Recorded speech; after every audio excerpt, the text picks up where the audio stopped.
Hi, my name is Marie Harla, and I'm a registered dietitian, and I'm a part of the Alpha Fit team. And we have an awesome presentation today all about mindful health. So it's going to be focused around food for the mind, body, and soul. And at Alpha Fit, we believe in let's be legendary. So we're all going to be working towards that. We have our Facebook page right there, as well as our email.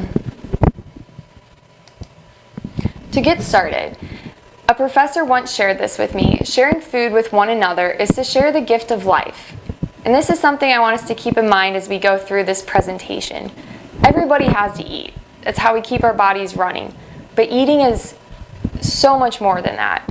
It's an experience. And when we do it with others in community, we can build fellowship.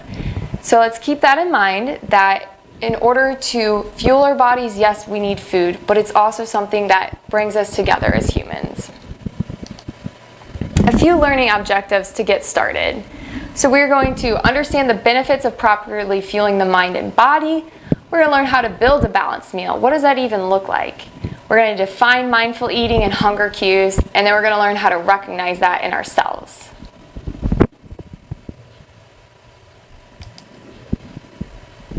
And to get started, let's recognize that it's not one size fits all. We all eat differently. We have unique bodies with different needs. So think about it when you put gas in the car. You have your own car that has its own unique needs, its gas tank size, what it does, its performance, all that good stuff, just like our bodies. And when it's on empty, it lets us know. So we go, we fill it up with gas, because otherwise if we don't, tomorrow it's not going to run. And then it lets us know when the tank is full and we stop putting in gas. So very similar with our bodies. Unique bodies with unique needs. And our bodies do let us know when they're getting hungry. And we need to fuel them with nourishing foods. And so we learn to listen to those cues. We eat to fuel the body and the mind. And then we start to recognize the cues of when we're full and when we need to stop fueling. Additionally, we're going to learn to throw out that diet culture and the mindset. It's an easy fix of follow this for 30 days, get these results, X, Y, Z, but it doesn't work. And when you go on and off dieting, it's something called yo-yo dieting. And there have been studies to show that there are adverse side effects with this yo-yo dieting. And it can really put you at risk for some harmful things like hyperlipidemia, hypertension, diabetes, and osteoarthritis. Next, we'll go over a few of the mental and physical health benefits. So mentally, nutrition is just one little piece of the puzzle for overall well-being, but it's so important. So these micronutrients that support the normal development of the brain and the central nervous system. What are micronutrients? Those are the vitamins and minerals that we find in foods. They can be found in fruits, vegetables, whole grains, meat, dairy. So that's why it's important for balance. But all of those work to help the brain function properly. And then you have your essential fatty acids and proteins. So just think fats and protein in the diet. Those make up the foundation for brain structure and then how the body sends messages with the other parts of the body. Physically, it's as simple as fueling the body provides energy for the tasks of daily living. So think about, going to work, being with your kids, cooking, all that good stuff. Throughout the day, you have to have energy for that. And then, of course, you want to have energy for your leisure activities. So for the hobbies you really enjoy. Finally, you're working to prevent or prolong the onset of chronic disease. And with properly fueling your body with nourishing foods, you can do that. You want to stay in a state of well-being for as long as possible. Okay, next you might hear this phrase, balanced diet being thrown around a lot. But what does that actually mean? And you need to understand that we're working to maintain the needs for your body. So wherever you are in life, the body is always repairing, maintaining itself. You might be in a state of growth and development. It depends on age. But then finally, something that really varies from person to person are taste preferences, food habits, food cultures, and traditions. My taste is going to be very, very different from how you perceive taste.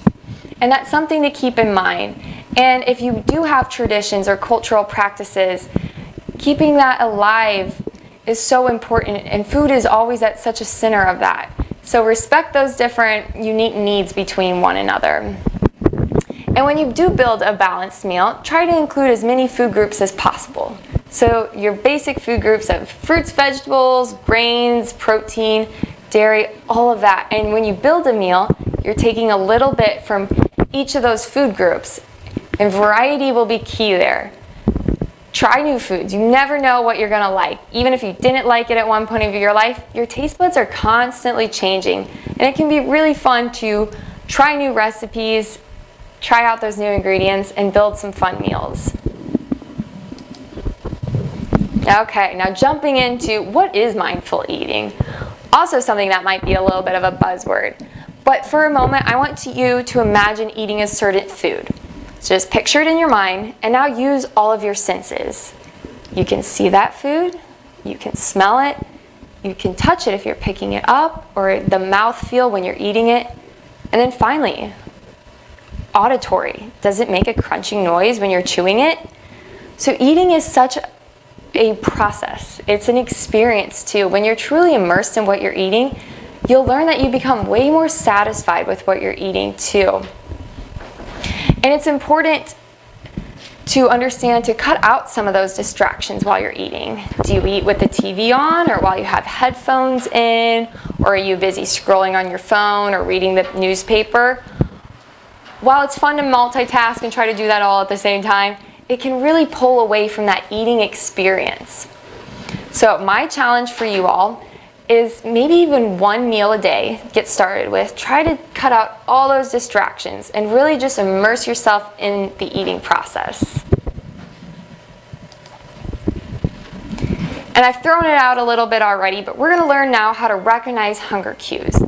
So these are your cues to help regulate your food intake, and we all innately have them, but they can be really hard to hear sometimes.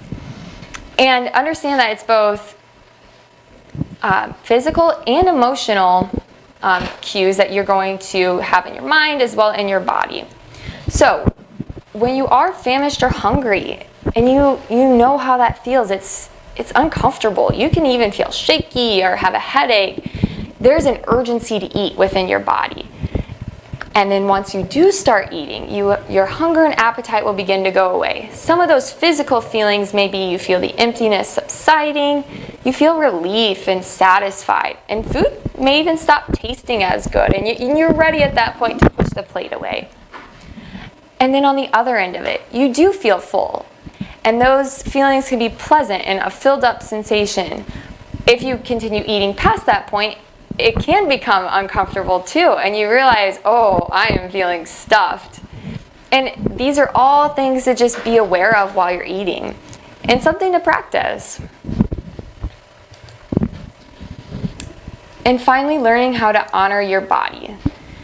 It's not easy to learn how to listen to these hunger cues, but I just urge you to try, like I said, maybe one meal a day to look at those hunger cues before, during, and after eating. And it's interesting, young children are actually the best at eating mindfully. It's very innate to them yet. They haven't had outside influences almost telling them how to eat or to stop eating at this point or to keep eating. It's also helpful to eat slowly at meal times. Be deliberate with it, chewing your food really well. Another great option to practice this with is to take sips of water while you're eating the meal. This almost helps you take little mini pauses throughout the meal. And finally, no one is perfect. It's a process to learn how to do this. And it takes time to come back in tune with recognizing and listening to these hunger cues.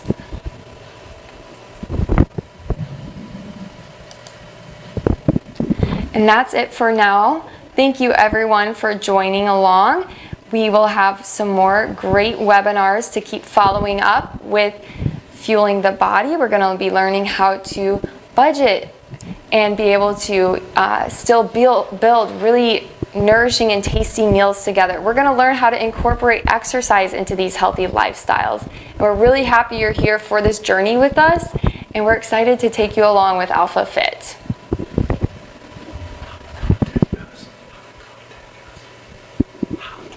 And you may contact us visiting the Facebook page or by email.